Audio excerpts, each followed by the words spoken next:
Yang ingin saya garis bawahi dari topik yang kita bahas di siang ini mengenai refleksi pembangunan Indonesia dari Papua. Memang selama ini pembangunan yang berjalan di Papua, kalau kita lihat dari, saya harus bicara secara jujur sebagai orang Papua, bahwa memang di era pemerintahan Pak Jokowi itu beliau memang memfokuskan kepada pembangunan infrastruktur di sana. Dan sebagai orang Papua, saya mengapresiasi itu, bahwa pembangunan di sana sudah lumayan bagus.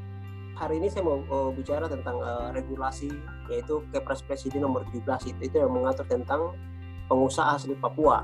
Nah, ini regulasi yang bagus, tetapi implementasi dari regulasi ini tidak sampai dan tidak tersentuh kepada pengusaha lokal asli Papua. Nah, ini juga sebenarnya bukan salah pemerintah pusat. Gitu. Jadi saya sebagai anak Papua, di sini saya harus bicara secara jujur bahwa tidak semua kegagalan pembangunan di Papua adalah kesalahan total pemerintah pusat. Gitu. Tetapi ada ego-ego sektoral pemerintah daerah, pejabat-pejabat pemerintah daerah yang tidak melakukan itu dengan baik dan tidak menjalankan itu dengan baik. Sehingga yang menjadi korban adalah kita, saya dan adik-adik dan yang lain-lain sebagai orang Papua yang terkena dampak ini. Jadi di kesempatan ini saya ingin terbuka, saya ingin bicara terbuka saja kepada kita semua biar kita tahu masalah Papua sebenarnya. Jadi masalah Papua sebenarnya itu sebenarnya juga tidak serta-merta kesalahan dari pemerintah pusat. Masalahnya ada di kontrol, dan di Papua ini salah satu masalah yang tidak bisa diotak-atik oleh dan paling ditakuti oleh pemerintah pusat adalah masalah Papua Merdeka.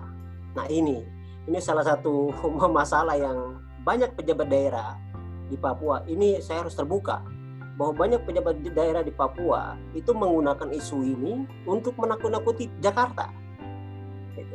Agar mereka tidak bisa diotak-atik. Nah, ini tidak boleh. Itu. Bagaimana Papua mau maju kalau seperti ini? Gitu.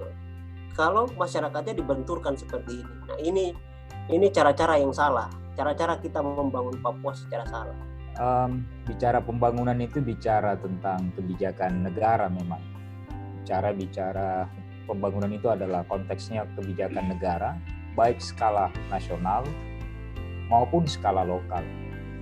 Jadi ketika kita bicara politik negara, memang harus mengedepankan adalah pembangunan berbagai bidang di sektor itu. Bagaimana sumber daya yang ada di Papua dalam konteks geologi, dalam bahasa kita ke depan berarti semua tanah kita di negara ini termasuk bumi Papua itu bagian dari sumber daya bangsa ini yang kita bisa kelola untuk menjaga kedaulatan kita sendiri.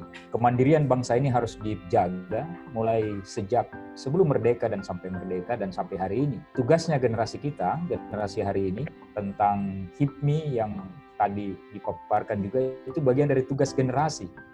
Tugasnya generasi muda, generasi bangsa ini. Ada yang jadi wirausaha, dan saya salut Bung Franky bisa mengajak itu lebih banyak lagi. Potensi pembangunan di Papua bisa dikembangkan lebih besar.